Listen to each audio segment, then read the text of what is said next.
Yes,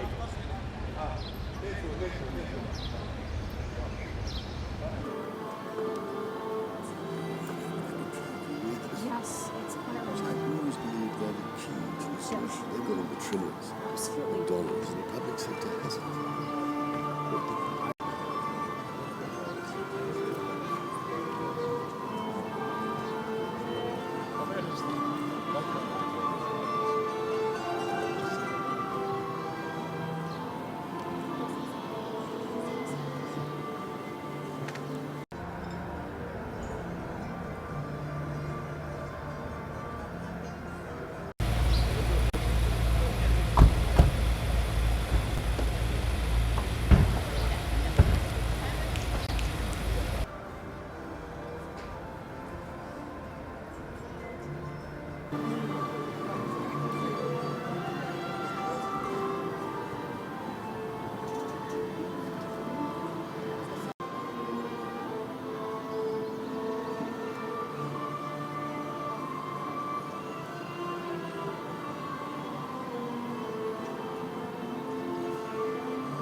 أصحاب الجلالة وأصحاب السمو والفخامة.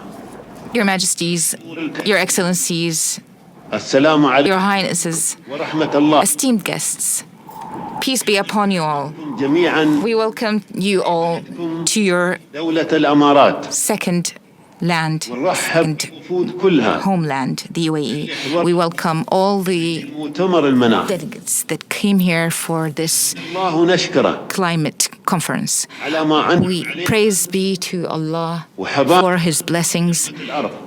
He gave us this gift of land. نحن بالنسبة لنا في دولة الأمارات For us in the UAE, يعتبر موضوع حماية البيئة conserving and preserving شعار the environment is not a slogan or a logo. جزء لا يتجزأ. It's actually part and parcel of who we are as a history, as a culture, and as a legacy. ولا زلنا We have been and we will always remain مبدأ التعايش committed to the coexistence between nature and the human beings. عاش آبانا وأجدادنا Our forefathers have lived on this land عاشوا مع بيئتنا and they coexisted with their surrounding, whether in the land or the sea. حافظ عليها. They acknowledged the importance of preserving this nature, and they took only what is needed for their survival. فيه الأجيال القادمة And they left for the coming generations والعطاء a source of goodness ومثل and abundance. وأسلافنا And as such, we who live now بهذه الأرض الطيبة on this land of goodness, we are responsible for taking care of our environment and our nature. This is our responsibility. لأسلافنا We have to be faithful and loyal to our forefathers and to our coming generations.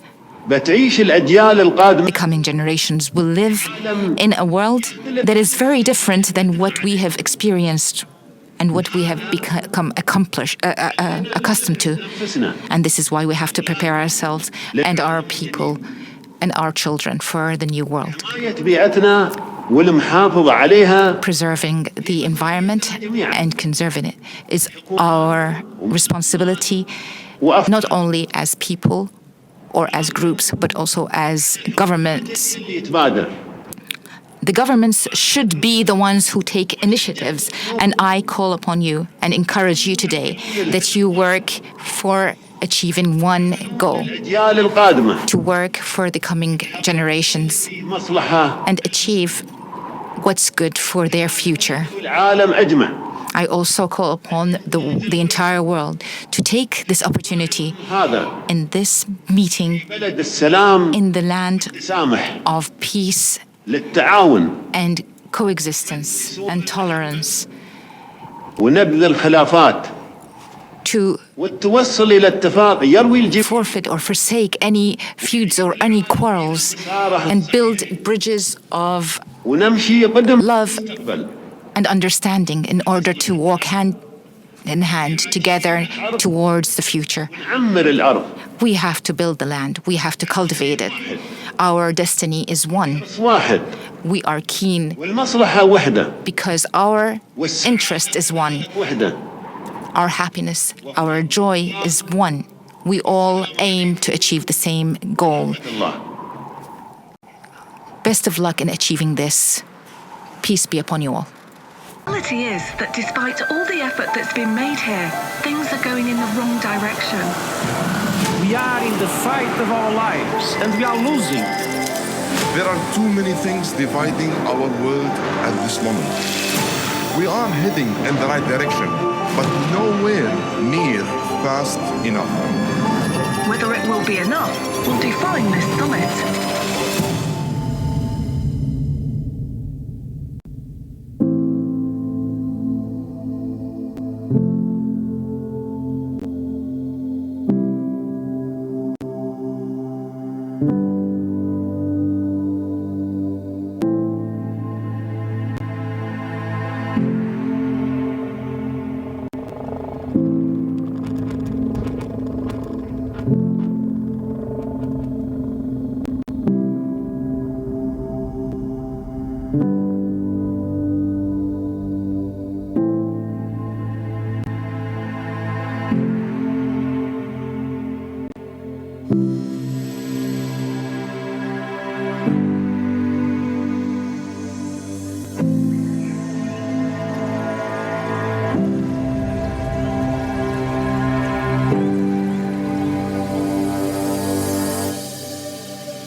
Let us now introduce a leader whose stewardship epitomizes the ideals of unity, diplomacy, and progress. Ladies and gentlemen, the Secretary General of the United Nations, Mr. Antonio Guterres.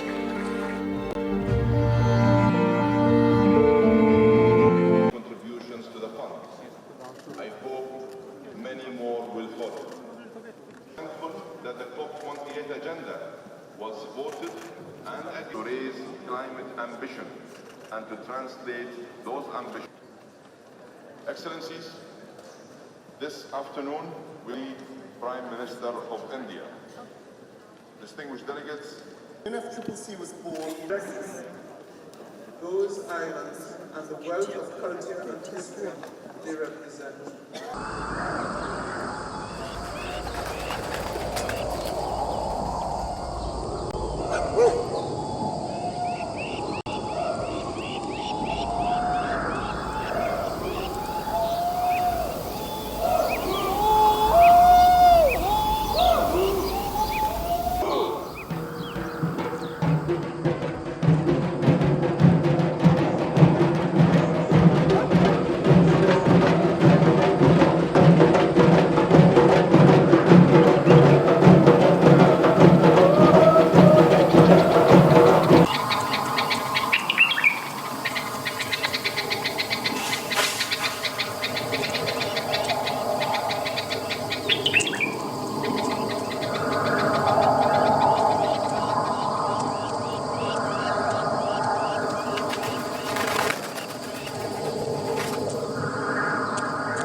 Secondly, how can we ensure that finance flows to those developments? For instance, how can we increase investments in regenerative agriculture, which can be a nature-positive carbon sink? What incentives are necessary? And fifthly, how can we forge an ambitious new vision for the next 100 years?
Hello, sir. How are you doing?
القمة العالمية للعمل المناخي وكاس.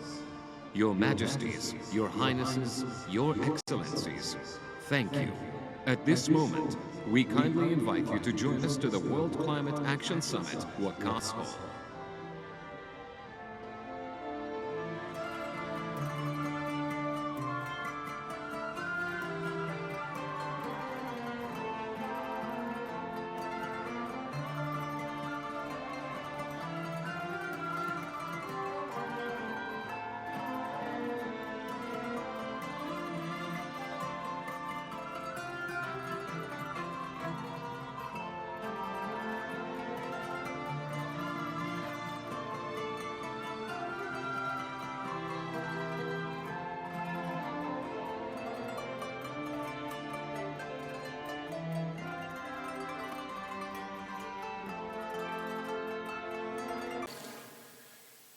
Your Highness, Secretary General, Your Majesties, Your Royal Highnesses, Presidents, Prime Ministers, Ministers, ladies and gentlemen, I would like to extend my heartfelt gratitude to His Highness Sheikh Mohammed bin Zayed Al Nahyan for his warm invitation to speak to you at the opening of COP28.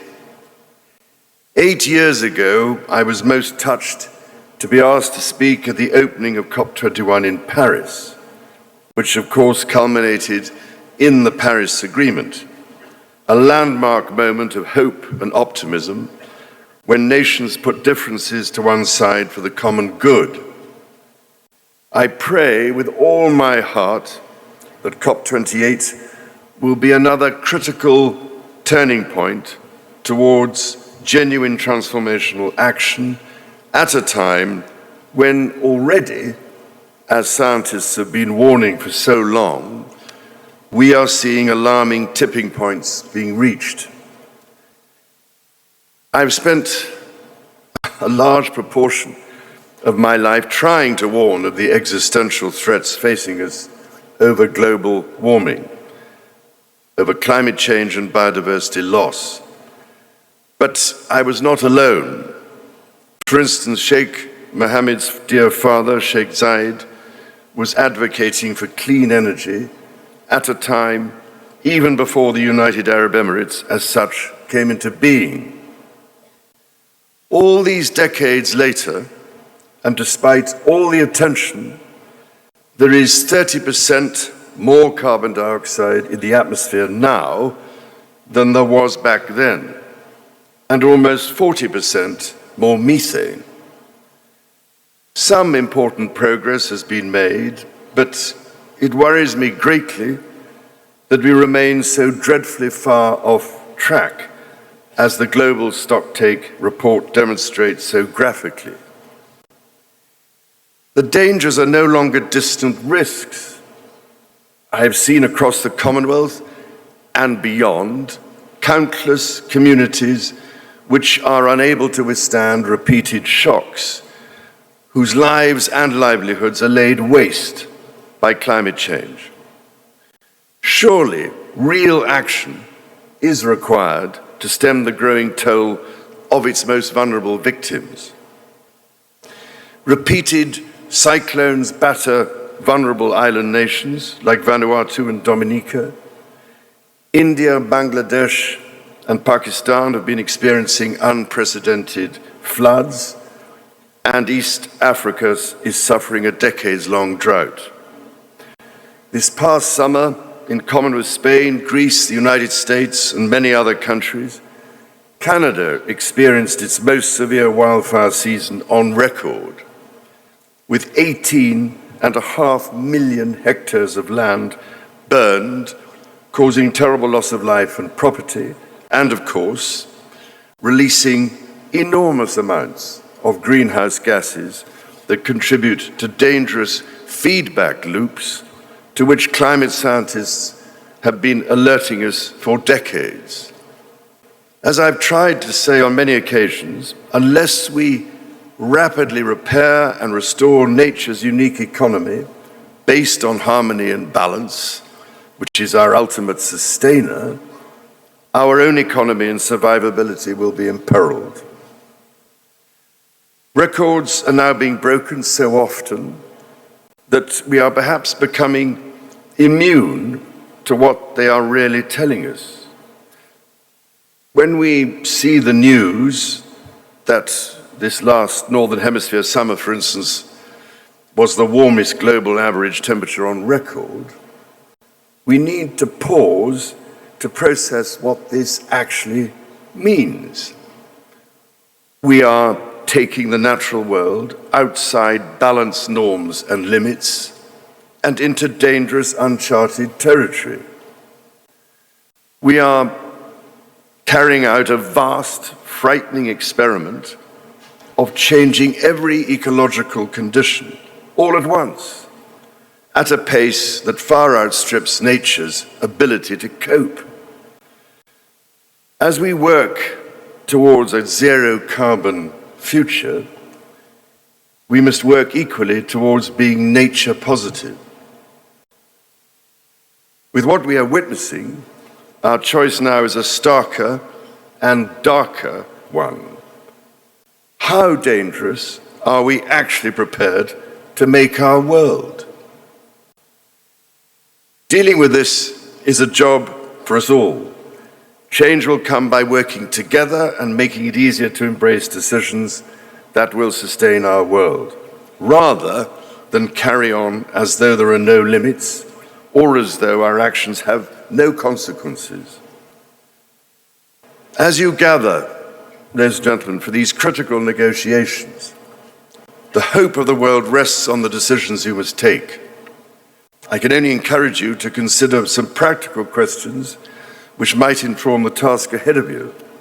Firstly, how can our multilateral organizations, which were established at a different time for different challenges, be strengthened for the crisis we face? How can we bring together our public, private, philanthropic, and NGO sectors ever more effectively so that they all play their part in delivering climate action, each complementing the unique strengths of the others? Public finance alone will never be sufficient, but with the private sector firmly at the table and a better, fairer international financial system, combined with the innovative use of risk reduction tools like first loss risk guarantees, we could mobilize the trillions of dollars we need, in the order of $4.5 to $5 trillion a year, to drive the transformation we need. Secondly, how can we ensure that finance flows to those developments most essential to a sustainable future and away from practices that make our world more dangerous across every industry in every part of the world? I have, for instance, been heartened by some of the steps taken by parts of the insurance sector, which plays such a vital role in incentivizing more sustainable approaches and providing an invaluable source of investment to reduce the risks we face. Thirdly, how can we accelerate innovation and the deployment of renewable energy, of clean technology and other green alternatives to move decisively towards investment in this vital transition across all industries. For instance, how could we increase investments in regenerative agriculture, which can be a nature-positive carbon sink? What incentives are necessary? And how can those which have a perverse impact be eliminated with all due speed? Fourthly, how can we bring together different solutions and initiatives to ensure coherent long-term approaches across sectors, countries, and industries? For virtually every artificial source of greenhouse gas emissions, there are alternatives or mitigations which can be put in place. That is why it is encouraging to see industry transition plans being developed both nationally and globally, which will help each sector of our global economy onto practical pathways to a zero-carbon, nature-positive future. And, ladies and gentlemen, fifthly, how can we forge an ambitious new vision for the next 100 years?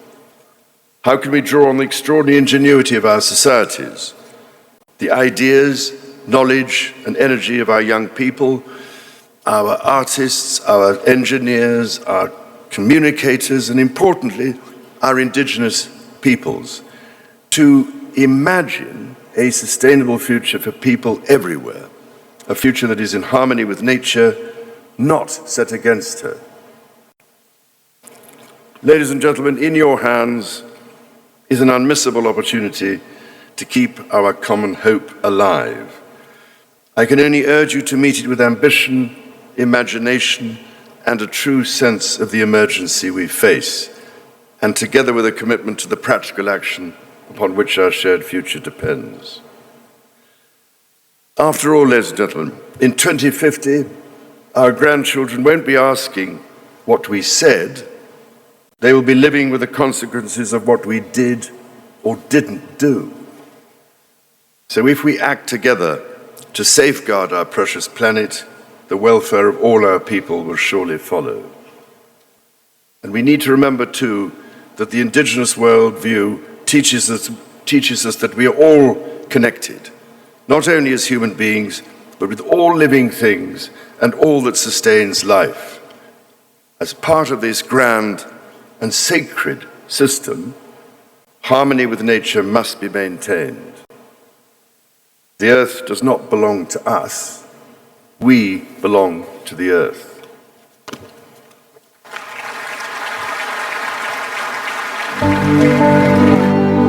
In Kenya, we have transformed this vision into tangible goals. Our plan is ambitious to expand our current energy capacity of approximately 3 gigawatts to 100 gigawatts of entirely renewable power by 2050 as a cornerstone of our green industrialization strategy. This level of ambition must be matched by the global commitment to achieve concrete, action-oriented outcomes. The first global stocktake at this COP is not just a checkpoint. It is a crucial step forward in our collective response to climate change. It must therefore encompass strategies for mitigation, adaptation, addressing loss and damage, and fundamentally, the means of its implementation. Such a comprehensive approach will pave the way for a more inclusive and robust set of nationally determined contributions in the next cycle. At the heart of our discussion at this COP28 must be a package of ambitious energy transition and investment goals and incentives aligned with our commitment to maintain a global temperatures within 1.5 degree limit. This entails a pledge to triple renewable energy capacity and double energy efficiency by 2030, alongside a significant reduction in fossil fuel dependency. I commend my brother, the COP presidency, for their efforts to converge the world around this global goal. The strong participation of traditional hydrocarbon energy leaders in this global endeavor has transformed the conversation and brought us closer to consensus based on democratic inclusion and the best spirit of collective action, as well as multilateralism. Notably, the vision demands deliberate support for developing countries. In the past 2 decades, only 2% of the $3 trillion invested globally in renewable energy has reached Africa, despite the continent's vast resource endowments and great need for investment. The consequences of this investment gap are starkly evident. More than 600 million Africans are deprived of basic energy services, which are fundamental to dignified living and access to essential services such as healthcare and education. The challenge is compounded by the fact that nearly 1 billion people in Africa do not have access to clean cooking amenities. A tendency to ignore Africa's developmental and industrialization needs and the failure to invest in our burgeoning young generation is no longer a tenable proposition. We cannot afford to neglect the immense potential or ignore the pressing needs of a continent on the cusp of transformative growth. Beyond mere logistical challenges, the devastation further complicates the daily struggle for survival for many households and communities. The situation in our Horn of Africa region, in many other developing countries, lay bare the harsh reality of climate change. It is a poignant reminder of its disproportionate impact and a call to action for all of us to mobilize rapidly to address this imbalance with urgency, solidarity, and inclusivity. We are also here because we are convinced of our collective ability to effect change. Our mission for this COP is clear: to foster radical cooperation that steers the world firmly back onto a 1.5 degrees Celsius ceiling. Equally critical, we are here to affirm our commitment to provide robust support to those of us who have contributed least to climate change, yet bear its most catastrophic impacts. As Africa, we are ready to play our part in full. The Nairobi Declaration, which we adopted at the conclusion of the first Africa Climate Summit, set out the vision and pathway for Africa to be a vital part of the global solution to the existential climate challenge we face. The declaration captures the consensus of the African government leaders for climate positive growth that harnesses our ample human natural resources. It commits us to triple renewable energy capacity, establish green manufacturing, halt and reverse deforestation, promote sustainable agriculture, promote nature-based solutions, support the global call to phase down coal plants and eliminate inefficient fossil fuel production subsidies, and further amplify calls for a new global financial architecture and global carbon tax. Fellow leaders, as we convene here in Dubai, we must appreciate that the presence of almost 200 nations speaks volumes about the magnitude of this global event and what it stands for. This gathering is a testament to the universal recognition that among the multitude of global challenges confronting us today, climate change stands out as by far the defining issue of our era. COP28 underscores our shared commitment to confront with unwavering resolve a challenge that transcends borders, impacts every facet of human existence and well-being, and demands a concerted global response as a matter of grave urgency. The reality before us is irrefutable. According to the latest UN data, unless there is a significant and radical shift in our economic and industrial patterns, we are hurtling at a perilous velocity on a trajectory towards the dire scenario of a world that is warmer by 3 degrees Celsius. The evidence is alarming. In just the first 10 months of this year, we experienced 86 days where temperatures soared over 1.5 degrees centigrade above pre-industrial levels. Adding to this worrying scenario is the fact that global greenhouse gas emissions have not decreased, but rather increased by a deeply worrying 1.2% between 2021 and 2022, culminating in a staggering 57.4 gigatons of CO2 equivalent, a record high that underscores the magnitude of the climate crisis we face.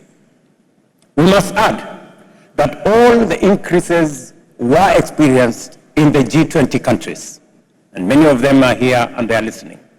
This crisis must never be seen as a distant threat. It is here now, indiscriminately devastating nations regardless of their size or wealth, thereby reshaping our world in a profound, unprecedented, and highly complicated ways. A stark illustration of this disastrous turn of events is currently unfolding in Eastern Africa, where catastrophic flooding has swiftly followed the most severe drought the region has seen in over 40 years. Scientific evidence clearly and strongly links these extreme weather events to human-induced climate change. Studies indicate that droughts are now at least 100 times more likely in parts of Africa than they were in pre-industrial era. This translates into a dramatic reduction in long-term rainfall, while short-term rainfall patterns remain erratic and unpredictable.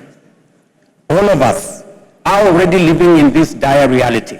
Kenya has been besieged by relentless torrents that have claimed lives and displaced countless communities. The ensuing injury, loss, and damage extends beyond immense human toll to the destruction of vital infrastructure and the disruption of critical supply chains across many vital sectors. Turning Africa into a green powerhouse is not just essential for the continent, it is also vital for global industrialization, decarbonization. Going forward, clear, actionable roadmaps for implementations are required. In turn, this call for a unified global effort to mobilize the necessary capital for both development and climate action.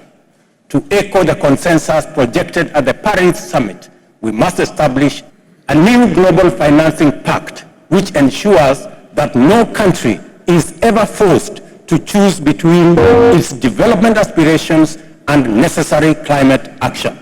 Fundamentally, this is a call for an integrated approach where economic growth and developmental sustainability are not mutually exclusive but are pursued in tandem for the greater global good.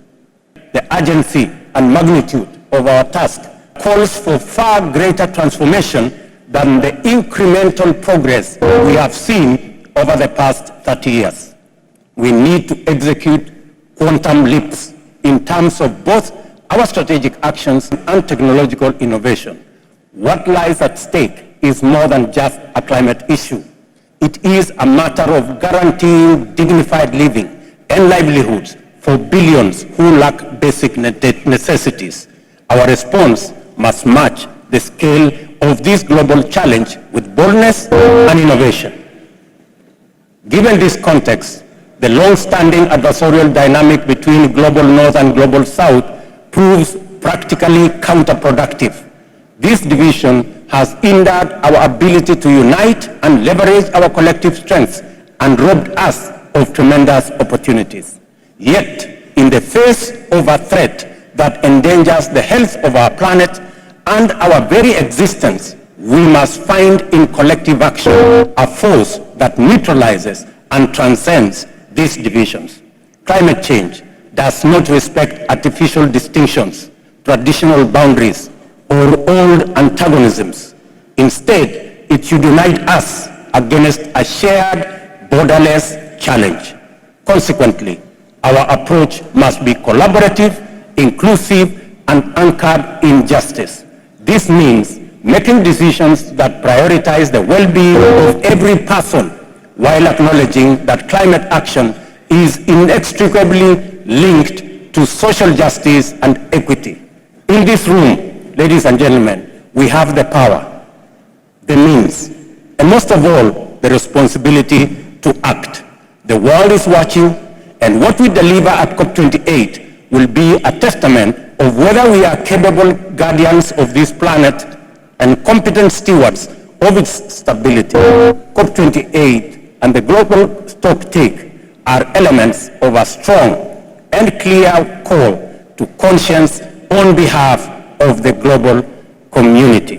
Let us not be satisfied with another minimal increment, but rather let us make this COP a turning point towards a just, equal world of opportunity, safe from the looming threat of a climate disaster. I thank you. Thank you, Your Excellency. Your Highnesses and Excellencies, أصحاب المعالي والسعادة. esteemed guests, Your Excellency, the Secretary General of the United Nations, الحضور الكريم. esteemed guests, السلام عليكم. peace be upon you all. أرحب بكم I welcome you all to the UAE العربية المتحدة and to this COP28 وفي مؤتمر كوب 28 وأشكركم على I also would like to extend my thanks for you attending this summit.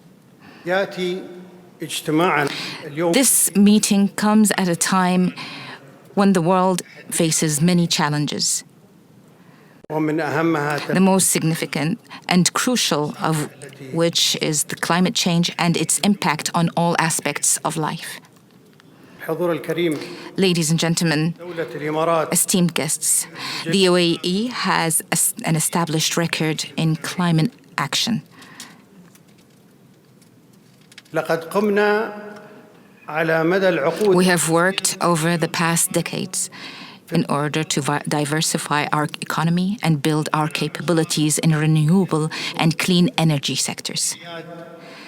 We have set a national pathway to net zero by 2050. 2050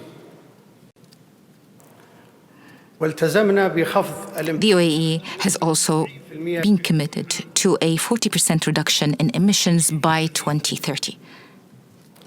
واستثمرنا بما يقارب من To date, 100 مليار the UAE has invested $100 billion in financing climate action, مع التركيز على الطاقة with a main focus on renewable and clean energies. كما نعتزم We have also committed حوالي 130 to invest in approximately في السنوات. $130 billion over the next 7 years. حضورنا الكريم لقد عندما التزمنا Esteemed guests, when we committed to hosting COP28, أيضا we pledged to bring the world together to unite, work, and deliver. نعمل وننجز ونعمل على تسريع انتقال العالم إلى النمو الاقتصادي. We are finding practical ways to accelerate the world's transition to low-emission growth economy. التموين من أكبر العوائق. The lack of readily available and affordable climate finance has long been one of the biggest obstacles in advancing climate action globally. Therefore, I am pleased to announce the establishment of a $30 billion fund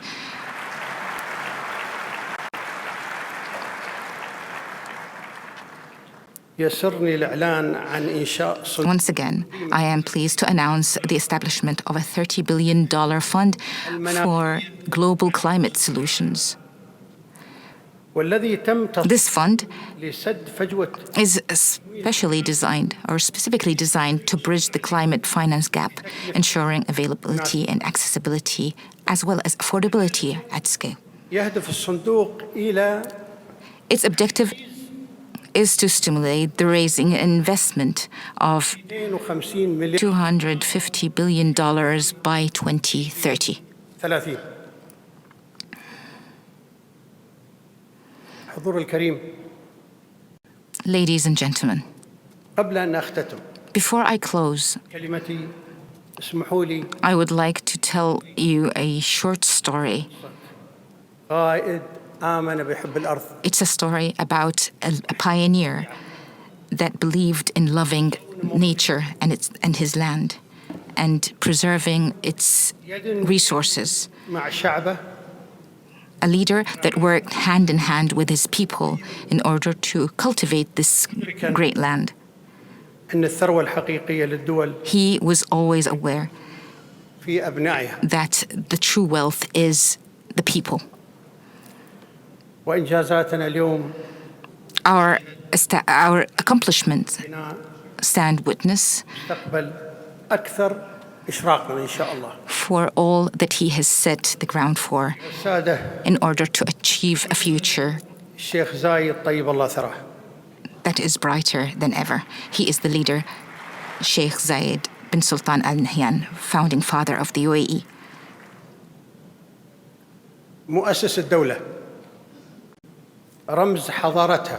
He stands as a symbol of its civilization and a pivotal, the vital role played by him in order to create and shape the past, present, and future of this land. Thank you.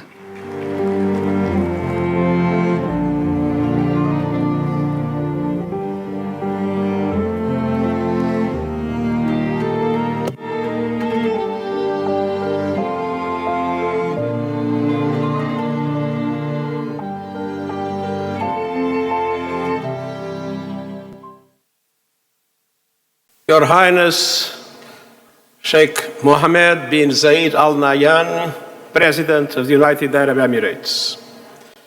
I want to express my profound gratitude for the wonderful hospitality that we are enjoying in Dubai from the government and the people of the United Arab Emirates. COP28 President Dr. Sultan Ahmed Al Jaber, I want to congratulate you on the positive start of the COP with an expeditious approval of the agenda and the landmark operationalization of the Loss and Damage Fund. Congratulations. Your Majesties, Your Highnesses, Your Excellencies, friends, all protocol observed. Just days ago, I was on the melting ice of Antarctica. Not long before, I was among the melting glaciers of Nepal. These two spots are far in distance, but united in crisis. Polar ice and glaciers are vanishing before our eyes, causing havoc the world over, from landslides and floods to rising seas. But this is just one symptom of the sickness bringing our climate to its knees. A sickness only you, global leaders, can cure. Excellencies, Earth's vital signs are failing. Record emissions, ferocious fires, deadly droughts, and the hottest year ever. We can guarantee it even we are still in November. We are miles from the goals of the Paris Agreement and minutes to midnight for the 1.5-degree limit. But it is not too late. We can, you can prevent planetary crash and burn. We have the technologies to avoid the worst of climate chaos if we act now. The Intergovernmental Panel on Climate Change has charted a clear path to the 1.5-degree world.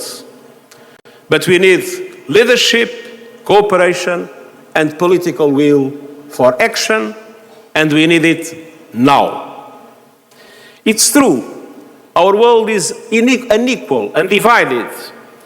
As we see in this region, conflicts are causing immense suffering and intense emotion. We just had the news that the bombs are sounding again in Gaza.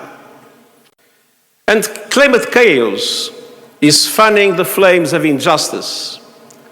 Global heating is busting budgets, ballooning food prices, upending energy markets, and feeding a cost of living crisis. But climate action can flip the switch. And renewable energy is the gift that keeps on giving. It's good for our planet, our health, and our economies, cleaning our air, meeting the world's growing energy demand, connecting millions of people to affordable electricity, bringing stability and security to markets and saving money, as renewable energy has never been cheaper. Excellencies, friends, the diagnosis is clear. The success of the COP depends on the global stocktake prescribing a credible cure in 3 areas. First, drastically cutting emissions. Current policies would lead to an earth-scorching 3-degree temperature rise.